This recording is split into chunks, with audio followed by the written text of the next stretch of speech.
We're following up for you tonight on our election watch this afternoon as the candidate fields for the June primary have now been narrowed down. This weekend, Democrats and Republicans held statewide assemblies. The Colorado GOP met here in Colorado Springs at the Broadmoor World Arena, shrinking the field for some crowded races, including the Republican nominations for governor and U.S. Senate. Here's a preview of the Republican primary ballot in the U.S. Senate race. State representatives from Fremont County, Ron Hanks, who has denied the results of the 2020 presidential election, by the way, and businessman Joe O'Dea. Two options for governor in CU at-large region Heidi Ganal and former Parker Mayor Greg Lopez.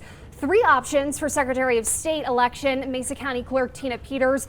She made the ballot as she's been indicted on charges related to election tampering. She'll face former Jefferson County Clerk Pam Anderson and businessman Michael O'Donnell. Now, Democrats met in a virtual assembly over the weekend. There you see that, as nearly every statewide office, frankly, is currently held by a Democrat, and all of which are seeking an additional term in office. Here's a look at that Democratic primary ballot right now. All statewide incumbents will run unopposed in the primary.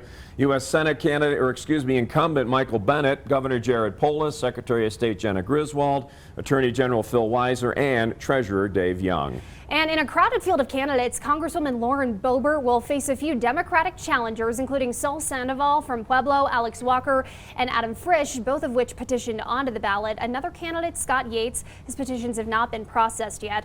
State Representative Don Valdez narrowly missed the ballot at this weekend's assembly. By the way, Congresswoman Boebert could also be facing a challenger in the Republican primary. State Senator Don Coram, who represents areas on the western slope, he has submitted those petitions. And this is going to be an interesting one to watch, as well as we know Doug Lamborn, who's the incumbent congressman in the Colorado Springs area, also facing a fairly high-profile primary challenger as well in Dave Williams. So going to be an interesting one to watch. A very important court decision came down on Friday. Some Republicans challenged the initiative in Colorado that allows independents to vote in the primaries. Well, that case was thrown out. So independents, unaffiliated voters, if you will, still allowed to participate. You need to register for the primary, then change back if you are unaffiliated. But again, unaffiliated voters can participate in that June primary. We'll keep you posted on all those developing stories. All right, warmer weather drawing more